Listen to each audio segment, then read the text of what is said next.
మీనాక్షి గారు ఉన్న బిజీకి ఆవిడ ఇవ్వాలండి అవకాశం. ఆవిడ వెరీ బిజీ.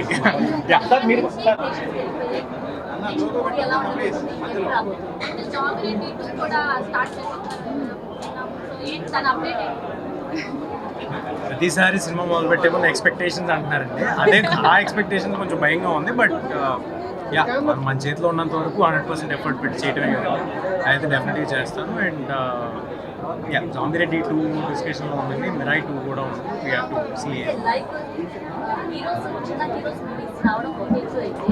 వచ్చిన మూవీ గ్రాండ్ సక్సెస్ అవ్వదు. సో ఇలాంటప్పుడు మీ మీద ఎక్స్పెక్టేషన్స్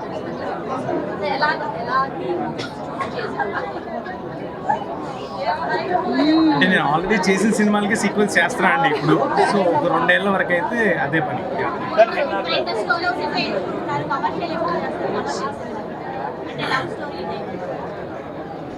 అంటే ఏమండి నాకు చేస్తా, తప్పకుండా చేస్తా. ఎవరితో అండి? డెఫినెట్గా అండి. డెఫినెట్గా అవకాశం ఉంటే I would be more than happy. నేను చిన్నప్పుడు చేసిన మన సీనియర్ హీరోస్తో ఇవాళ మళ్ళీ అవకాశం వస్తే ఐ బి మోస్ట్ హ్యాపీయెస్ట్. సంక్రాంతికి వస్తున్నాం అనేది చాలా సక్సెస్ అయింది. సో అంటే అందరూ థియేటర్కి వెళ్ళి నమ్ముకోలేని వాళ్ళకి. సో నెక్స్ట్ సంక్రాంతి మళ్ళీ వస్తున్నాము. సో నెక్స్ట్ ఏంటి అలాంటి ప్రాజెక్ట్ ఏమైనా ఉందా? డెఫినెట్గా అనగనక నిజంగా చాలా పెయిన్ఫుల్ మ్యాటర్ అండి.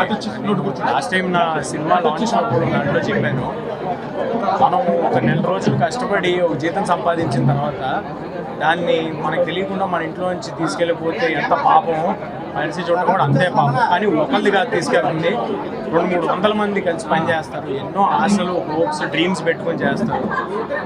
షోకి ఇంట్రెస్ట్ లేకపోతే చూడకపోయినా పర్లేదు, కానీ అలాగా దొంగతనంగా ఒకరు తీసి పెట్టడం అనేది తెలియక అది చాలామంది దాన్ని ఎంకరేజ్ చేయడం అనేది చాలా బాధాకరమైన విషయం.